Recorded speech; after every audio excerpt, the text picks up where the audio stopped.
नमस्कार दोस्तों। आज हम ऑटो एंसिलरीज के कुछ कंपनीज एनालाइज करेंगे, कुछ अच्छे कंपनीज एनालाइज करेंगे ऑटो एंसिलरीज में। तो ऑटो एंसिलरीज में एक तरह से एक मिनी बुल रन चल रहा है, जैसे 2020-24 का बुल रन चला था स्टॉक मार्केट में, वैसे इस सेक्टर में एक बुल रन चल रहा है। तो अगर आप सारे यहाँ पे स्टॉक प्राइसेस देखोगे, सारे कंपनीज के स्टॉक प्राइसेस देखोगे तो वो न्यूअर हाइज ही बना रहे हैं। तो सुब्रोस फॉर एग्जाम्पल ऊपर जा रहा है। बेलरीज जो बहुत रिसेंटली लिस्टेड कंपनी है, IPO हुई है बेलरीज का, आई थिंक जैन 2025 में IPO हुआ था बेलरीज का।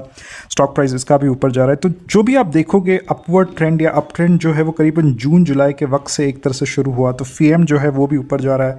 प्रिकॉल का थोड़ा लेट एक तरह से स्टार्ट हुआ up trend, but Lumax has been there for last 6 to 8 months which is going up. SJS is going up, right. Even if you look at Craftsman का इतना अच्छा गाइडेंस वगैरह एम्बिशियस गाइडेंस नहीं आया, but in spite of that stock price is going up.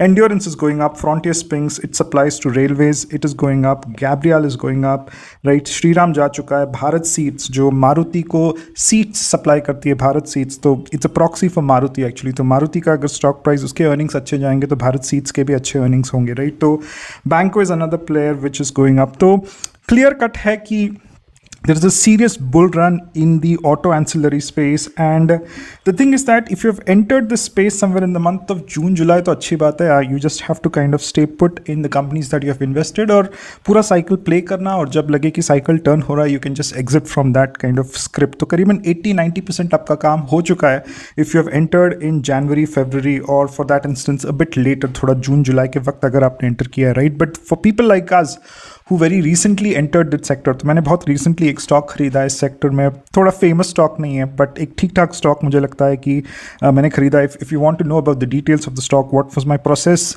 In buying that stock, you can subscribe to the membership option on the channel. तो वो एक चीज़ मैंने की है बहुत recently, but I am somewhere late to the party. तो मतलब अगर पार्टी 7:30 को शुरू हुई है तो मैं करीबन 10 बजे एंटर कर रहा हूँ और होप कर रहा हूँ कि पार्टी करीबन 2 से 3 बजे तक चले। बट अगर पार्टी अगर 11 बजे तक चलती है, मतलब या फिर जल्दी ख़त्म हो जाती है, तो फिर थोड़ा दिक्कत हो सकती है। तो इसलिए मैंने जो स्टॉक्स में डिस्कस करूंगा वैसे स्टॉक्स हैं जिनका मार्जिन ऑफ सेफ्टी काफ़ी अच्छा हो। मतलब हर कोई कह रहा है कि जो GST के रेट कट्स हुए हैं, इनकम टैक्स कट्स हुए हैं, जो भी है ना, सैलरीज इंक्रीज होंगे गवर्नमेंट एम्प्लॉयज़ की वजह से, जिसमें बहुत ज़्यादा एक तरह से ऑटो एंसिलरी कंपनीज और ऑटोज़ को बहुत ज़्यादा डिमांड आएगा और ऑटो एंसिलरी कंपनीज़ को बहुत ज़्यादा डिमांड आएगा। तो ये साइकिल अगले 2-3 साल तक चलेगा, बट हमको पता नहीं है ना यार। तो थोड़ा सेफ्टी रख के ही, थोड़ा मार्जिन ऑफ सेफ्टी देख कर ही मैं एक तरह से इसमें इन्वेस्ट कर रहा हूँ। तो यहाँ पे भी मैंने जो कंपनी शॉर्टलिस्ट किए हैं वो ऐसे कंपनीज है जिनका मार्जिन ऑफ सेफ्टी थोड़ा ठीक ठाक है। तो I will kind of start with the analysis of these companies, right. The first one is FM, right. करीबन 5,500 करोड़ मार्केट कैपिटलाइजेशन की कंपनी है, राइट। तो प्रोडक्ट डाइवर्सिफिकेशन इस कंपनी का थोड़ा कमज़ोर है, तो डाइवर्सिफाइड प्रोडक्ट बेस्ड नहीं है। लाइटिंग और मिरर्स बनाती है, तो 95-97% जो बिजनेस आता है वो लाइटिंग एंड मिरर्स से आता है। स्पेसिफिकली 2 व्हीलर्स को एक तरह से सप्लाई करती है। तो मैं हाईलाइट करूँगा जहाँ पे कंपनीज 2 व्हीलर्स को स्पेसिफिकली टारगेट करिए, क्योंकि 2 व्हीलर्स में जो टेलविंड दिख रहा है it is far more stronger that you see in 4 wheelers. तो रूरल डिमांड जैसे पिकअप करेगा तो 2 व्हीलर्स के सेल्स इंक्रीज करेंगे। तो कुछ ऐसे कंपनीज हैं यहाँ पे जो स्पेसिफिकली 2 व्हीलर्स को एक तरह से टारगेट करिए। तो 2 व्हीलर्स को ये कंपनी टारगेट करती है। लो क्लाइंट कॉन्सेंट्रेशन रिस्क है, करीबन 50 OEMs जो TVS वगैरह जैसे कंपनीज है 2 व्हीलर्स के, उनके साथ काम करती है। क्लाइंट कॉन्सेंट्रेशन रिस्क कम है इस कंपनी का। 92% बिजनेस डोमेस्टिक बिजनेस है। मैटर करता है कि एक्सपोर्ट्स है, ये डोमेस्टिक बिजनेस है। एक दुनिया भर में एक तरह से इलेक्ट्रिफिकेशन का, EV का एक टेलविंड चल रहा है, बट यहाँ पर मैं मेंशन करूंगा, हाईलाइट करूंगा कि कौन से कंपनीज डोमेस्टिक बिजनेस में काफ़ी स्ट्रॉन्ग है, राइट। तो केपेक्स फीएम का काफ़ी स्ट्रॉन्ग है। 75 to 100 करोड़ का एक तरह से केपेक्स गाइडेंस दिया है। ग्रोथ गाइडेंस भी काफ़ी स्ट्रॉन्ग है, 15 to 20% का है। एबिटा ऑलमोस्ट 13% का है। जो एबिटा गाइडेंस पिछले 1 साल का, 5 साल का है, वही एक तरह से ये कंपनी कैरी फॉरवर्ड करेगी। तो यहाँ पे मैंने पिंक में ग्रोथ पैरामीटर्स एक तरह से हाईलाइट किए। तो इस कंपनी का जो प्रॉफिट ग्रोथ है वो एक्सपैंड हुआ है या कॉन्ट्रैक्ट हुआ है एक्चुअली। 29% पिछले 3 साल का था और पिछले 1 साल का पैट ग्रोथ है 18% है, बट OPM जो है वो कांस्टेंट है। ये कंपनी जो है काफ़ी स्ट्रॉन्ग कंपनी है, इसका बैलेंस शीट बहुत स्ट्रॉन्ग है। डेट टू इक्विटी अगर आप देखोगे कुछ नहीं है। इंटरेस्ट कवरेज रेशियो 185 का है, राइट। अर्निंग्स यील्ड 5.5 का है। तो पी भी 26 का है, तो थोड़ा इंडस्ट्री पी से कम है। तो अर्निंग्स यील्ड अगर 6.56 से ज़्यादा है तो कंपनी में थोड़ा वैल्यू दिख रहा है, राइट। तो कंपनी काफ़ी स्ट्रॉन्ग कंपनी है फीएम, राइट।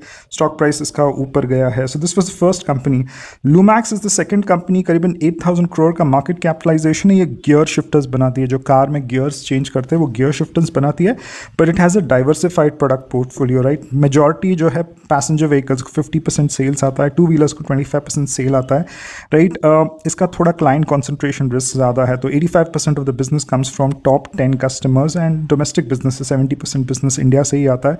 ऑर्डर बुक काफ़ी स्ट्रॉन्ग है, 1500 करोड़ की ऑर्डर बुक है। केपेक्स 250 करोड़ का है। सबसे इंपॉर्टेंट चीज़ इसका जो गाइडेंस में दिखा है कि मैनेजमेंट ने कहा है कि जो ऑपरेटिंग प्रॉफिट मार्जिन इनका 12% का है या फिर 13% का है, अगले 3 साल में they want to kind of expand the EBITDA to 18%। So this is one thing which is good thing about Lumax. काफ़ी ऊपर गया इसका भी stock. One thing which is not great about Lumax is the interest coverage ratio. तो debt to equity काफ़ी ज़्यादा है। तो जब भी मार्केट में टेलविंड आता है, जब भी कोई बुल रन आता है या बुल मार्केट आती है किसी सेक्टर में, डेट हो डेट नहीं हो, इक्विटी डाइल्यूट कर रहा है नहीं डाइल्यूट कर रहा है, सारे तरह के स्टॉक्स एक तरह से ऊपर जाते हैं। तो जब तक मैं जैसे बोल रहा था कि पार्टी जब तक चलेगी तब तक अच्छा है, जब पार्टी खत्म होगी तो ऐसे स्टॉक्स जो है वो ज़्यादा गिरते हैं, राइट। तो interest coverage ratio is 5 over year. Earnings yield is 4.8। P थोड़ा ज़्यादा दिख रहा है इस कंपनी का। थोड़ा बोलते हैं कि फास्ट, थोड़ा वॉलेटाइल रहेगा इसका स्टॉक प्राइस, थोड़ा fast growth company as compare to Fiem Lumax जो है, right. The third one is Belrise. ये थोड़ा मिड कैप सेगमेंट में आती है, 13,000 करोड़ का मार्केट कैपिटलाइजेशन है। ये शीट मेटल के पार्ट्स बनाती है, राइट। जो बाइक्स में आप शीट मेटल देखते हैं तो अगेन टू व्हीलर कॉन्सेंट्रेशन है, 85% of the business goes to kind of two wheeler products. Four wheeler को थोड़ा बहुत जाता है। मॉडरेट कॉन्सेंट्रेशन है, क्लाइंट कॉन्सेंट्रेशन 65% है टॉप 10 कस्टमर्स के। केपेक्स कर रही है 800 करोड़ का फॉर द नेक्स्ट 2 ईयर्स। इसका स्टॉक प्राइस जब से लिस्ट हुआ है एक तरह से ऊपर ही जा रहा है, राइट। इसका इंटरेस्ट कवरेज रेशियो मुझे लगता है इसका इंटरेस्ट कवरेज रेशियो लुमैक्स से भी कम है। लुमैक्स का 5 था, इसका 2.6 है। तो इसके बैलेंस शीट पे डेट है 1.1 का डेट टू इक्विटी है, राइट। प्रॉफिट ग्रोथ पिछले 1 साल में एक्सपैंड हुआ है, 11% से 18% तक एक्सपैंड हुआ है, राइट। पी इसका 33 है। तो बेलरीज जो है वो टू व्हीलर्स को स्पेसिफिकली शीट मेटल पार्ट्स जो होते हैं यहाँ पर अगर आप देख रहे हो, that is what it supplies. So Belrise is a decent company as well, right. काफ़ी फेमस हुई बहुत रिसेंटली, राइट। श्रीराम पिस्टन्स, मुझे ये कंपनी भी अच्छी लगी। अगेन मिड कैप थोड़ा है, 12,000 करोड़ मार्केट कैपिटलाइजेशन का। ये पिस्टन्स बनाती है ये, राइट। तो इस कंपनी की 2 चीज़ें मुझे अच्छी लगी। इसका ऑपरेटिंग प्रॉफिट मार्जिन 21% का है। तो एक तरह से जब आप ऑपरेटिंग प्रॉफिट मार्जिन 15%, 17%, 20% का देखोगे तो कहीं ना कहीं वैल्यू एडेड प्रोडक्ट्स बेच रही है कंपनीज, राइट। कमोडिटाइज प्रोडक्ट्स जो बेचती है कंपनी वो अराउंड 8, 9, 10, 12% का रहता है, राइट। दूसरा इसका earnings yield is more than G-sec bonds जो होते हैं या गवर्नमेंट के बॉन्ड्स होते हैं, 6.56 पे जो ट्रेड कर रहे हैं, राइट। गवर्नमेंट बॉन्ड से, डेट से कहीं ज़्यादा अर्निंग यील्ड है इस कंपनी का, राइट। तो बैलेंस शीट पे कुछ ज़्यादा डेट नहीं है, 0.2 है। आरओई भी काफ़ी अच्छा है इस कंपनी का, 20% है। सारी companies free cash flow positive companies मैंने निकाले, कोई भी ऐसा free cash flow negative company नहीं है। काफ़ी अच्छी तरह से इसका स्टॉक प्राइस ऊपर बढ़ रहा है। कुछ ऐसा ज़बरदस्त गाइडेंस दिखानी है यहाँ पे, बट ये कंपनी पिस्टन्स मैन्युफैक्चर करती है। मॉडरेट रिस्क है, client concentration risk around 85% of the business comes from India, right. तो श्रीराम पिस्टन्स को देख लीजिए आप लोग, राइट।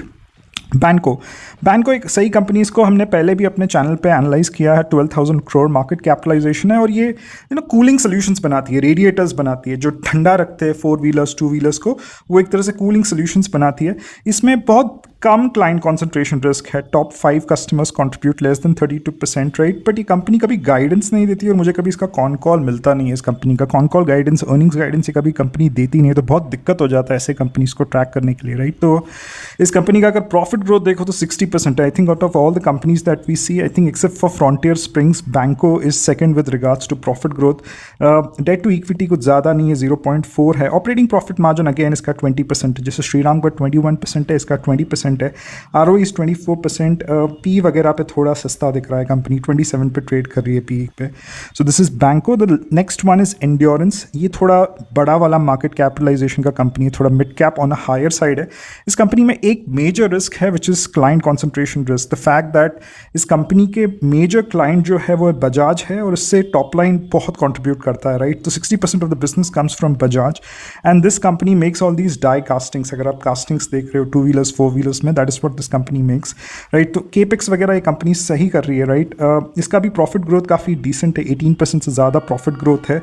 OPM कांस्टेंट रहा है इस कंपनी का, FCF काफ़ी सही है इसका, 2200 करोड़ का FCF है, पर थोड़ी महंगी लग रही है, Endurance technology, right? So this is one company. The next company is Frontier Springs, small cap company, 2000 crore market capitalization, but look at the profit over year, 134% का प्रॉफिट है, राइट? इसका सबसे हाईएस्ट ऑपरेटिंग प्रॉफिट मार्जिन है out of the 8 companies that we discussed, right? Interest coverage ratio भी काफ़ी सही है. तो ये एयर स्प्रिंग्स जो होते हैं, that is what it supplies to railways. तो ये ऑटो एंसिलरी कंपनी है, but it does not supply to automotive companies, right? इसका क्लाइंट कॉन्सेंट्रेशन रिस्क सबसे ज़्यादा है, क्योंकि एक तरह से रेलवेज को ही तो सप्लाई कर रही है, राइट? तो if you look eight FY26 का सेल्स टारगेट, इट्स 375 करोड़, अभी कुछ 240 करोड़ था FY25 का. If you look at FY27 target, so ये कंपनी का काफ़ी ग्रोथ काफ़ी सही दिखता है. इट वांट्स टू इंक्रीज और कीप द एबिटा सेम, 23% का एबिटा है यहाँ पे, 24% का इस साल का एबिटा है, right? So this again is a good company. थोड़ी महंगी दिख रही है, ROE भी 19% है इस कंपनी का. So it's a decent company, Frontier Springs, high growth company, right?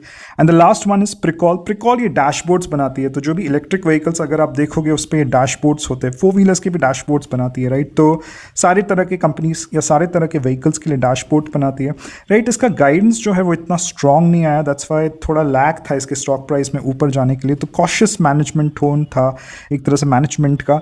And profit growth भी थोड़ा कम हुआ है पिछले 1 साल का as compare to 3 years. OPM भी थोड़ा कॉन्ट्रैक्ट हुआ है एज कम्पेयर टू 5 ईयर्स. एक काफ़ी प्रिकॉल फेमस कंपनी है, राइट? तो debt to equity is fine, right?